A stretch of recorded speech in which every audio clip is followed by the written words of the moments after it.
All right, I'm going to show you guys how this Ryobi auger works. This is an 18 volt, and I'm not using the Ryobi batteries. I bought these batteries online from Amazon for super cheap. I'll put a link in there so you can get them, but they go in just like this. You see how the shape is? Get it in there, and then bam, you're ready to go. Now we're charged up, and there's a couple things on here. First of all, just like a drill, you've got forward, you've got reverse, right? So if I push this way, it's going to go forward. If I push it this way, it's going to go in reverse. So let's go ahead and push it forward.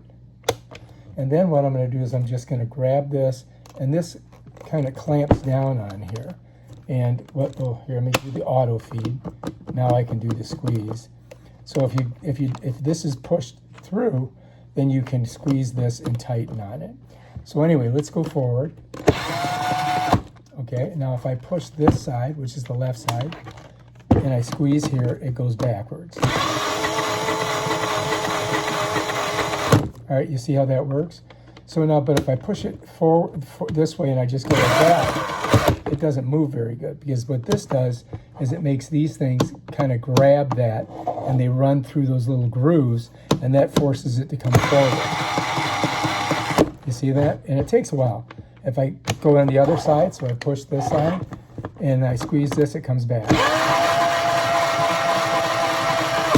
Now let's go again forward here. Now if I lock it down like this, so if you look here, this is clamp engaged, all right? If I flip it over on this side, clamp is engaged, which means, so let's try the clamp engaged. I've got it on forward. I'm going to squeeze this and let's see what happens.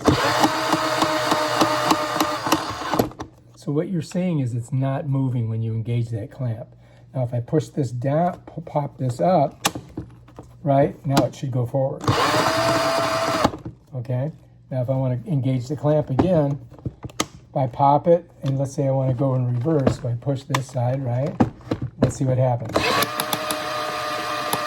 So what that does is it freezes it, and then it just spins in place. So let's just loosen it up, and I'm going to pull it back.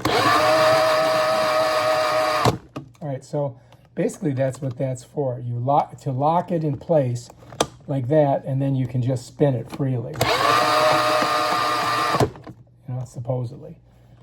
And then this releases it. So that's clamped and unclamped. So that's basically how it works. Now to get the battery off, there's these two little things on the side here. One here and one here. Right? I just squeeze them and it pulls the battery out. And that's basically how you do it. And that's your Ryobi auger. Pretty simple, right? All right, if you like this video, subscribe to my channel and check out my other awesome videos where I show you stuff like this. Peace out.